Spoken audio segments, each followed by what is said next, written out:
আমার ইংলিশ ক্লাসে তোমাদেরকে স্বাগত জানাই। আমি আশা করছি তোমরা সবাই ভালো আছো। আজ আমরা পড়তে যাচ্ছি একটি খুবই ইন্টারেস্টিং শর্ট স্টোরি, যার সাইজ ছোট হলেও অর্থ গভীর। ঠিক যেমন একজন ভাসমান পাতা, তার নিচেও বড় স্রোত। লেখক আর.কে. নারায়ণন। এই গল্পে আছে মিস্ট্রি, এই গল্পে আছে সাসপেন্স, আর শেষে আছে একটা শকিং টুইস্ট। শুনতে থাকো।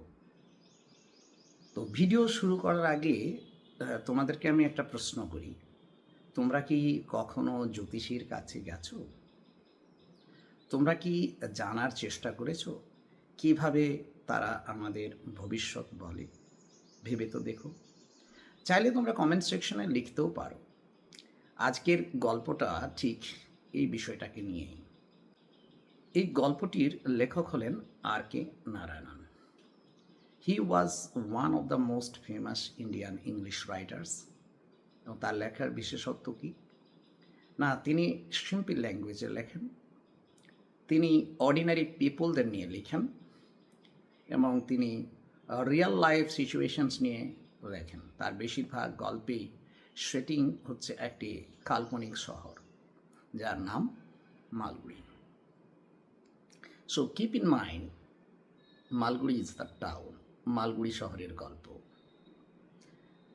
গল্পের শুরুতে আমরা দেখি একটা ব্যস্ত বাজার। সন্ধ্যার সময় লোকজন আসছে যাচ্ছে। সেই বাজারের এক কোণে বসে আছেন একজন জ্যোতিষী। কপালে তার বড় তিলক, সামনে কড়ি রাখা আছে, আলো আঁধারি রহস্যময় পরিবেশ, দেখতে একদম professional astrologer. But here comes the truth, he knows no astrology at all. সে মানুষের মুখ, চোখ আর ভয়, আশা দেখে কথা বলে। স্মার্ট। এই জ্যোতিষীর জীবনে একটা সিম্পল রুল আছে। সেটি কি না, কিছু ভালো বলো, সে সামথিং পজিটিভ, কিছু খারাপ বলো, সে something negative, and never be too clear. কোনো দিন পরিষ্কার করে কিছু বলো। এভাবেই সে প্রতিদিন টাকা রোজগার করে এবং সংসার চালায়। এমনি এক সন্ধেবেলায় দোকান গোটাতে যাবে, এমন সময় একজন লোক তার সামনে এসে দাঁড়ায়। ঠিক যেমন অতীত তার সামনে এসে দাঁড়িয়েছে, একটা শ্যাডো ফিগার। তার নাম গুরুনায়ক। সে জ্যোতিষীকে চ্যালেঞ্জ করে, বলে, if you tell me the truth, I will give you money, I will pay you.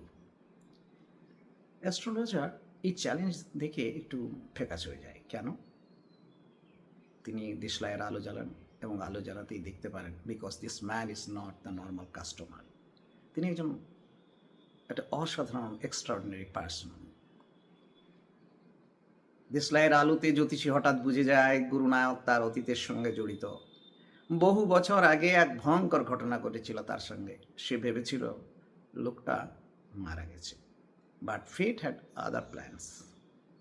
বাঁচার জন্য অ্যাস্ট্রোলজার এবার নিজের জীবনের সবচেয়ে বড় চাল দেয়, অভিনেতা হয়। সে হঠাৎ বলে, ইয়োর নেম ইজ গুরুনায়ক। তারপর একে একে বলে, you were stabbed, you were thrown into well, everyone thought you were dead. Gurunayak shocked.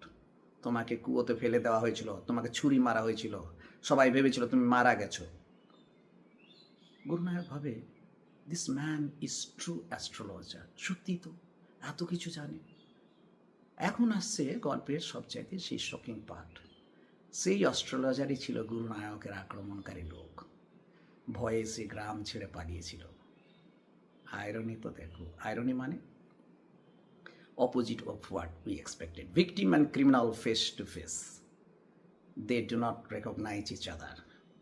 Irony এমনই একটা বিষয় যা আমরা বাইরে থেকে যেটা দেখছি সেটা কিন্তু নয়, তার ভেতরে অন্য কোনো অর্থ বহন করে। গুরুনায়ক যাকে খুঁজছিল সেই মানুষটা তার সামনে বসেছিল। গুরুনায়ক তাকে খুঁজছিল কেন না, তিনি প্রতিশোধ স্পৃহা ছিল তার মনে। তিনি প্রতিশোধ চাইতেন যে তার সঙ্গে দেখা হলে তার প্রতিশোধ নেবে। তার সামনেই বসে আছে কিন্তু চিন্তা। এই গল্প আমাদের শেখায় we can't escape our past, intelligence can save us but guilt remains, fate plays a strange role in our life, an astrologer day is a simple story with very deep message. If you like the explanation, like the video, comment your thoughts and subscribe for more English lessons. Thank you very much for your watching.